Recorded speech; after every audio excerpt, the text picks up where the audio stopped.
Hello students, our last topic of this chapter is public-private partnership. अब finally यहाँ पर आप रोल देखोगे हमारे जॉइंट सेक्टर का। पब्लिक प्राइवेट पार्टनरशिप मतलब जहां पर public sector plus private sector मिलकर काम कर रहे हैं। That means it is an agreement signed by a public sector enterprise and a private sector enterprise so that they can achieve their targets. यानी कि एक पार्टनरशिप है किसके बीच में? पब्लिक सेक्टर के किसी भी बिजनेस एंटरप्राइज के साथ प्राइवेट सेक्टर के किसी भी बिजनेस एंटरप्राइज की। अब जरूरी नहीं है कि प्राइवेट सेक्टर का कोई सिंगल एंटरप्राइज हो, यहाँ पर प्राइवेट सेक्टर के एक या एक से ज्यादा एंटरप्राइजेस भी हो सकते हैं जो पब्लिक सेक्टर के साथ पार्टनरशिप में काम कर रहे हैं। ये हमारी इकोनॉमी के अंदर 1991 से एग्जिस्ट कर रहे हैं। इसको हम पीपीपी भी बोलते हैं, इसको हम P3 भी बोलते हैं और इसको हम PQ भी बोल सकते हैं। तो ये हमेशा हमारे लिए क्या रिप्रेजेंट करेगा? पब्लिक प्राइवेट पार्टनरशिप, यानी कि एक ऐसा बिजनेस एंटरप्राइज जहां पर पब्लिक सेक्टर और प्राइवेट सेक्टर दोनों मिलकर काम कर रहे हैं, यानी कि पार्टनरशिप में काम कर रहे हैं। अब पब्लिक प्राइवेट पार्टनरशिप के अंदर जरूरी नहीं है कि हमेशा गवर्नमेंट फाइनेंस इन्वेस्ट करेगी और प्राइवेट के मैनेजरियल स्किल्स होंगे। अब यहाँ पर जब ये पार्टनरशिप में काम कर रहे हैं तो इस एरिया में हो सकता है कि फाइनेंस लगाया हो पब्लिक सेक्टर ने, मैनेजरियल स्किल्स हो प्राइवेट सेक्टर के, हो सकता है कि फाइनेंस लगाया हो प्राइवेट सेक्टर ने और जो एफिशिएंसी है और मैनेजरियल स्किल्स है वो हो पब्लिक सेक्टर की। जैसे मैं एक एग्जांपल लूं कि एक बिल्डिंग लीज पर ली पब्लिक सेक्टर ने, उसको हॉस्पिटल में कन्वर्ट कर दिया है और वहां पर जितने भी नॉन हॉस्पिटलाइज्ड एक्टिविटीज हैं, यानी कि जो नॉन मेडिकल एक्टिविटीज हैं, वो सारा पब्लिक सेक्टर कंटिन्यू कर रहा है और जो हॉस्पिटलाइजेशन एक्टिविटीज हैं, यानी कि जैसे कि बेडशीट्स की वॉशिंग है और अदर जो भी एक्टिविटीज हैं हॉस्पिटलाइजेशन से रिलेटेड, वो सारी एक्टिविटीज पब्लिक सेक्टर परफॉर्म कर रहा है, ये भी हो सकता है। तो उसको हम क्या बोलेंगे? पब्लिक प्राइवेट पार्टनरशिप, यानी कि जहां पर दोनों मिलकर काम कर रहे हैं, पब्लिक सेक्टर और joint sector. It is one of the form of business organization that is considered under joint sector. अब बात कर लेते हैं इसके रिगार्डिंग कुछ पॉइंट्स की, कुछ फीचर्स की। सबसे पहला फीचर है इसका contract between public and private sector. जैसा कि यहाँ पर दिया गया है कि इन दोनों के बीच में पार्टनरशिप है, तो ऑब्वियसली जब पार्टनरशिप है तो कॉन्ट्रैक्ट तो साइन होगा ही। यानी कि जब भी हम पब्लिक प्राइवेट पार्टनरशिप की बात करेंगे तो वहां पर इन दोनों ही सेक्टर्स के बीच में एक कॉन्ट्रैक्ट साइन किया गया है और वही कॉन्ट्रैक्ट इस बिजनेस एंटरप्राइजेस की टर्म्स एंड कंडीशंस को डिफाइन करेगा। इस टर्म्स एंड कंडीशन के अंदर ये डिफाइन किया जाएगा कि पब्लिक सेक्टर का कितना शेयर होगा, प्राइवेट सेक्टर का कितना शेयर होगा, रिस्क शेयरिंग का प्रोपोर्शन क्या रखा जाएगा, रेवेन्यू किस वे में डिस्ट्रीब्यूट होगा, कब तक हम ज्वाइंटली काम करने वाले हैं। तो बहुत सारी इंफॉर्मेशन को यहाँ पर एक्सप्लेन कर दिया जाएगा। नेक्स्ट है कॉस्ट ऑफ यूजिंग सर्विस। अब जहां पर भी पब्लिक सेक्टर काम कर रहा है तो पब्लिक सेक्टर का मोटिव होता है सोसाइटी को सर्व करना, यानी कि सोशल वेलफेयर के लिए काम करना। मोस्टली पब्लिक सेक्टर एंटरप्राइजेस क्या कोशिश करते हैं कि वो कंज्यूमर को नॉमिनल रेट्स पर प्रोडक्ट को प्रोवाइड कर सकें, बट जहां प्राइवेट सेक्टर होता है उनकी कोशिश हमेशा ये होती है कि कंज्यूमर को एक्सप्लॉइट किया जाए और अपने प्रॉफिट को इंक्रीज किया जाए। अब होगा ये कि अगर कोई भी पब्लिक प्राइवेट पार्टनरशिप में बिजनेस कंडक्ट किया जा रहा है तो अगर आप कंज्यूमर को कोई भी बेनिफिट देना चाहते हो तो उस बेनिफिट की कॉस्ट किसको पे करनी पड़ती है? पब्लिक सेक्टर को। जैसे कि अगर मैं एग्जांपल लूं कि पीपीपी बिजनेस एंटरप्राइज है, वो एक प्रोडक्ट को सेल कर रहे हैं मार्केट में ₹10 पर यूनिट, ठीक है, बट प्राइवेट सेक्टर के अकॉर्डिंग इसे हमें सेल करना चाहिए था ₹15 पर यूनिट, यानी कि तभी हम अपने लिए प्रॉफिट अर्न कर पाते। तो उस टाइम पर पब्लिक सेक्टर क्या कर रहा है? कंज्यूमर का एक्सप्लॉयटेशन होने से बचा रहा है, वेलफेयर के लिए काम करना चाह रहा है। तो जो 5 रुपीज का एक्स्ट्रा मार्जिन है, ये 5 रुपीज की कॉस्ट कौन बियर करेगा? पब्लिक सेक्टर बियर करेगा, यानी कि प्राइवेट सेक्टर को ये 5 रुपीज की पेमेंट कंज्यूमर के बिहाफ से कौन करने वाला है?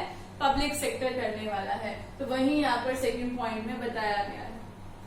Point number 3 is provision of capital subsidy, कि जब भी हम पीपीपी की बात करते हैं, जहां पर पब्लिक और प्राइवेट पार्टनरशिप में काम कर रहे हैं दोनों सेक्टर्स, तो कभी कभी कुछ ऐसे प्रोजेक्ट्स होते हैं जहां पर पब्लिक सेक्टर अकेले काम नहीं कर पाता है। उन एरियाज में प्राइवेट सेक्टर की भी रिक्वायरमेंट होती है, उनके एफिशिएंसी, उनके एम्प्लॉयज की एफिशिएंट स्किल्स की रिक्वायरमेंट होती है।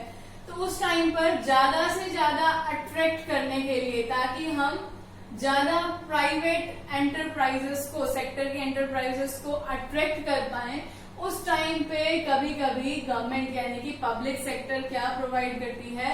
कैपिटल सब्सिडीज और कभी कभी रिवेन्यू सब्सिडीज भी प्रोवाइड किए जाती हैं, या फिर टैक्स ब्रेक्स भी दिए जाते हैं। अब ये टैक्स ब्रेक्स, रिवेन्यू सब्सिडीज और कैपिटल सब्सिडीज क्या है? अगर कोई भी लार्ज अमाउंट का गेन होता है, यानी कि लॉन्ग टर्म गेन जहां पर होता है, उसको हम बोलते हैं कैपिटल गेन।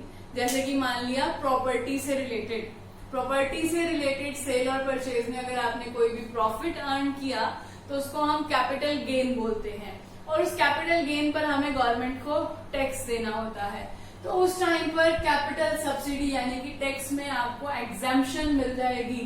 इसी तरह से रिवेन्यू सब्सिडीज, यानी कि रिवेन्यू मतलब जो हम प्रॉफिट जनरेट कर रहे हैं उसके ऊपर भी हमें टैक्स की पेमेंट करनी होती है, तो उसके ऊपर रिवेन्यू सब्सिडीज का ऑफर देकर पब्लिक सेक्टर क्या कर रहा है? अट्रैक्ट करने की कोशिश कर रहा है। किसको? प्राइवेट सेक्टर की एंटरप्राइजेस को। फोर्थ पॉइंट हमें बता रहा है pertaining to high priority projects. इसमें हमें ये बताना है कि पब्लिक प्राइवेट पार्टनरशिप मोस्टली उन्हीं प्रोजेक्ट्स में देखी जाती है जो हाई प्रायोरिटी प्रोजेक्ट्स होते हैं, यानी कि हाईली इंफ्रास्ट्रक्चर प्रोजेक्ट्स होते हैं। उसके अंदर मोस्टली पब्लिक सेक्टर किसके सपोर्ट की नीड को फील करता है? प्राइवेट सेक्टर की। जैसे कि इसका एक एग्जांपल है हमारा DMRC, यानी कि दिल्ली मेट्रो रेल कॉरपोरेशन। जो हमारी मेट्रो है वो पीपीपी का ही एग्जाम्पल है। वहां पर पब्लिक और प्राइवेट सेक्टर मिलकर काम कर रहे हैं, इसीलिए वो इतनी ज्यादा सोफिस्टिकेटेड टेक्नोलॉजी पर बेस्ड है। नेक्स्ट और फिफ्थ पॉइंट है हमारा sharing of revenue. Sharing of revenue मतलब जो भी प्रॉफिट अर्न किया जाएगा, जैसे हमारा यहाँ पर रिस्क अगर शेयर हो रहा है दोनों के बीच में, पब्लिक और प्राइवेट के बीच में, उसी तरह से रेवेन्यू भी किसके बीच में शेयर किया जाएगा? पब्लिक सेक्टर और प्राइवेट सेक्टर के एंटरप्राइज के बीच में। और इस कॉन्ट्रैक्ट के अंदर ये मेंशन कर दिया जाएगा कि किसका रेवेन्यू में कितना प्रोपोर्शन रहेगा, यानी कि प्रॉफिट डिस्ट्रीब्यूशन रेशियो 2:1 रहेगी, 1:1 रहने वाली है, या फिर 1:3 होगी, 1:2 होगी, या फिर ये हो सकता है कि 3:5 हो जाए। तो जो भी आपने प्रॉफिट शेयरिंग रेशियो डिसाइड की है, उसी बेसिस पर रेवेन्यू का डिस्ट्रीब्यूशन किया जाता है। Next and last point of PPP is problem of PPP. इस पब्लिक प्राइवेट पार्टनरशिप में एक ही प्रॉब्लम है। वो प्रॉब्लम क्या है कि जितना भी लॉस होता है, चाहे वो रेवेन्यू का हो या फिर कंज्यूमर के वेलफेयर से रिलेटेड लॉस हो, मोस्टली लॉस किसको फेस करना पड़ता है? पब्लिक सेक्टर को। प्राइवेट सेक्टर की इंटेंशंस हमेशा से प्रॉफिट अर्निंग की रहती है, उनका प्राइमरी ऑब्जेक्टिव प्रॉफिट अर्न करना होता है, इसीलिए हमेशा रेवेन्यू का लार्ज अमाउंट ऑफ पोर्शन किसे दे दिया जाता है? प्राइवेट सेक्टर को। और मोस्टली जो लॉस फेस करना पड़ता है वो लॉस फेसिंग सेक्टर हमारा पब्लिक सेक्टर होता है।